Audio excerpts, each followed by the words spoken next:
All right. Welcome everyone to both our DDA informational meeting and the regular June board meeting for June 4th.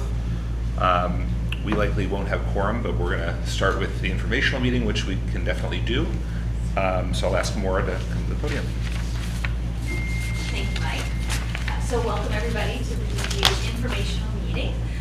We are required by statute to have 2 informational meetings annually. We do so in December and June, so we take this as an opportunity to give a 6-month update of some DDA activities. So we'll talk about the tax increment finance system, better known as TIF, the parking system, and we'll wrap up with just some general DDA information. So starting with the TIF system, project updates, just a reminder that we have been in a very intentional planning phase over the last really 2 years as we're working on creating a new development plan. So in April, we presented a range of development plan options at a city council work session. We provided the DDA's recommended option, which is scenario D on the slide, which includes a shift to a gain share model of TIF distribution along with a boundary expansion. This was a work session, so there was no action taken by council. And as a next step, city administration will be providing council with a response to the DDA's recommendation. Our circulation study has wrapped up, and we anticipate that final report coming sometime this summer. The Elevate Public Art and Placemaking Program, this board approved that program a year ago, last June. We are very excited that our first permanent installation is actually coming hopefully sometime this week. As a reminder, we had a temporary installation in Liberty Park Plaza this winter, but David Zinn will be starting a scavenger hunt style installation downtown. He'll be creating 10 different installations throughout downtown, encouraging people to go from one installation to the next. The idea behind this is we want to add to this every year so that we end up with this tremendous collection of wonderful David Zinn creations. We're also really excited about the Ian Street mural project. This is a series of murals that we envision along Ian Street honoring the historic Black business district and community hub that did exist along this corridor. This is a partnership with the African American Cultural and Historical Museum and the Ann Arbor District Library. So we're thrilled to join forces with these organizations. We are currently in a planning phase. We anticipate the first installations coming sometime in 2026. The library and the museum have worked on developing criteria that we can include in our request for artists, for the artists to use as inspiration. So street scenes is one of the areas of focus, and that would be storefronts from the 1950s and 60s. The interior of barbershops and beauty salons, and really highlighting the fact that these businesses were more than just about providing service. They actually were places where people came together and socialized. The residential area that is adjacent to Ian Street, again, highlighting community spaces like the Dunbar Center and some of the churches, as well as the African American Festival, which was started by Lucille Porter in 1996. So these are just some examples from the library's archives that artists could use as inspiration, and we just thought these were such great photos. So this would be a barbershop, obviously a barbershop example, and then this is from one of the festivals years past. On to repairs and maintenance on the TIF side. This winter we completed a major repair project on North 4th Ave between Ann and Huron. We refurbished the amenity zone on the east and west side of the street. You can see from the before and after that all of the pavers were replaced. We planted new street trees and new tree grates. Additionally, we added an ADA parking space and we ran new conduit to the streetlights to allow those GFIs in the streetlights to be working. And when you think about the festivals and holiday lights, it just provides electricity for those uses.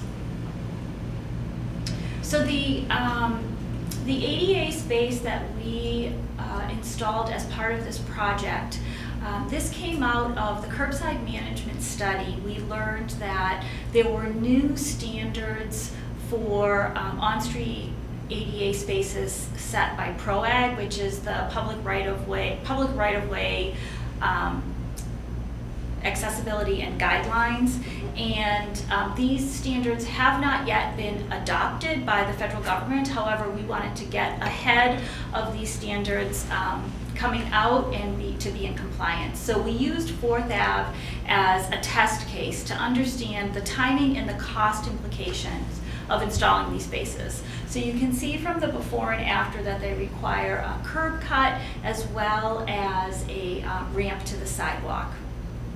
So what we learned from this project is that every space will be unique, and it will be necessary for us to do exploratory excavation to check the depth of the utilities to ensure that we can install that ramp without having to move things like gas lines, water mains, which obviously would add a lot of time and cost to projects.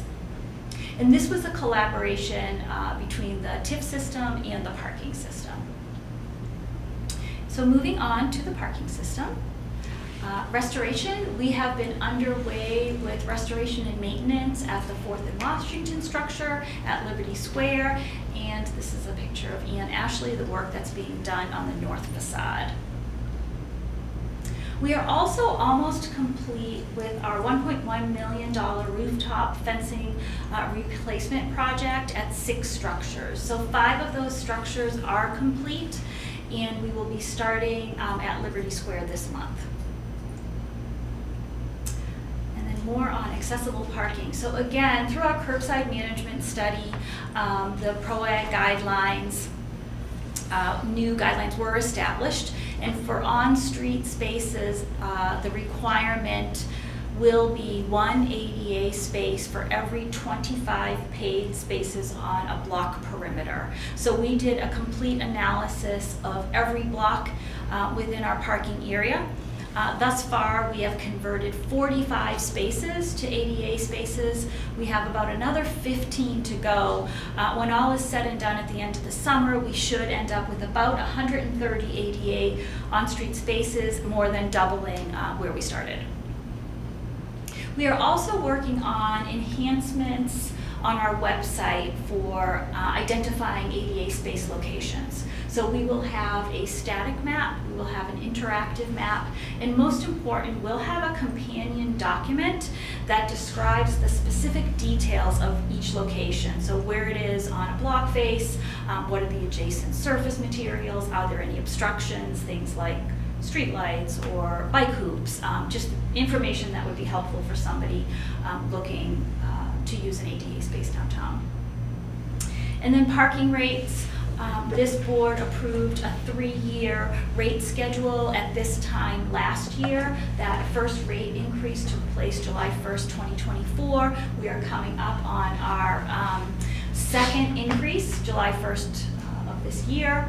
Parking structure hourly rates will go to $1.65. Our monthly permit rates will go to $245, and on-street hourly rates to $2.50.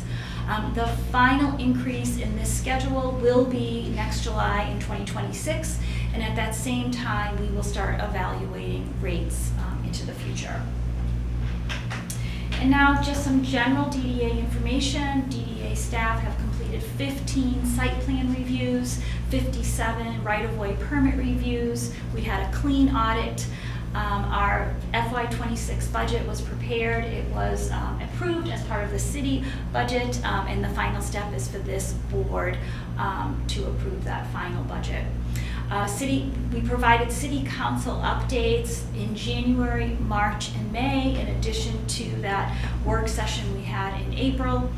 We now have public seating and bike parking request form available online via city maps. So for, residents or visitors who feel like we should have additional seating in different places or bike hoops, there's now a place to make that request.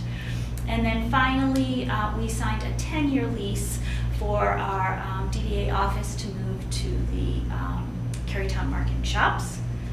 And that is all I have, other than thanking the board for its support and also thanking our taxing authority partners. We got two here today for the library and the ride.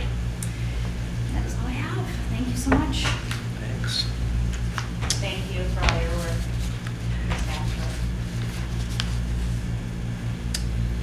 All right. Questions or comments on that? Looks good. All right. Yeah, thanks, Maura. So I think that we are adjourned on our informational meeting, and I'll ask Maura to take a sad roll. Michael Bartelme, Steve Brummer, Elizabeth Berry, Alex Deek, here. Milton Tahomey, Angela Jackson, here. Tyler Kinley, Here. Kim Mays, Here. Mike Micklon, Here. Theresa Nichols, and Molly Rowan. We do not have a quorum. All right, so we can't have a meeting, and I think that staff will be in touch on a new date because there is some important things that we need to pass. Yes, we have our FY26 budget has to be approved Yeah. before July 1st, so we will be calling a special meeting. The thought is we have a June 18th work session scheduled, which we were already going to move to the 25th. So perhaps we will use that June 18th as our board and add the 25th for work session. But Kelly will be sending out information. And I appreciate you all being here. Makes sense. So All you right. think June 18th for a special meeting? Thanks, everyone. Thank you, Mike. Bummer. I know.